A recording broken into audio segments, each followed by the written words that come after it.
Ayun, welcome back ulit na naman. Eto na naman tayo sa ating pangmalakasang interview. Review. Okay na, ito naman tayo. Ayun, dami nag-request nito. Honda, kasi tinesting natin yung yung Yamaha di ba? Yamaha 4. Si Honda, eto na. Nakalabas na si Honda, papakitang gilas. Magkano bili ko? Ayun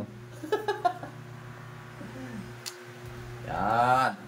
Bumili-bili pa ako, tapos meron naman nagdala dito. Salamat sa nagdala. Ito din mo, na-loob din tuloy. Dalawa na sila. Silyado po ito. Ayan. Sealed. Honda. Kaya man natin yung lagayan.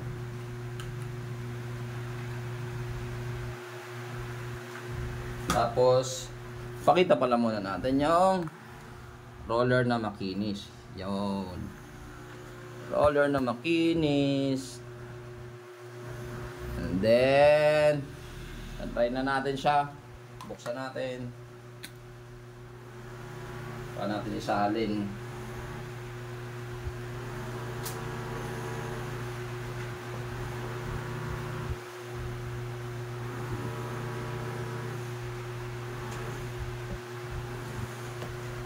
Salamat sa mga nagdala dito ng langis, no? Alam kong curious kayo, kaya kayo nagdala dito So, para sa inyo to. Sana maging maganda ang response. Ang ating metal stud, clear. Game. So, as usual, break in. 1, 2, 3, 4, 5, go. Okay, first plate. Unang first plate. Sa letra ng N. Aray ko. Ang ating second plate. Whoop. Aray ko. Binala sa ang kasunod na bola. Dalawa. Patay tayo dyan. Tingnan natin damage. Isa.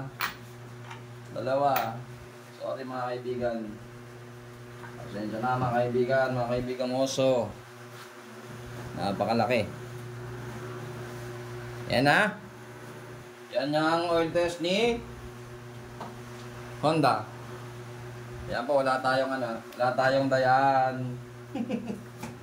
Kung hindi maging maganda yung result sa mga langis nyo, nasa inyo naman yon kung ano na ang gagawin nyo. Hindi ko kayo pinapayuhan na kahit na basta bahala kayo dyan.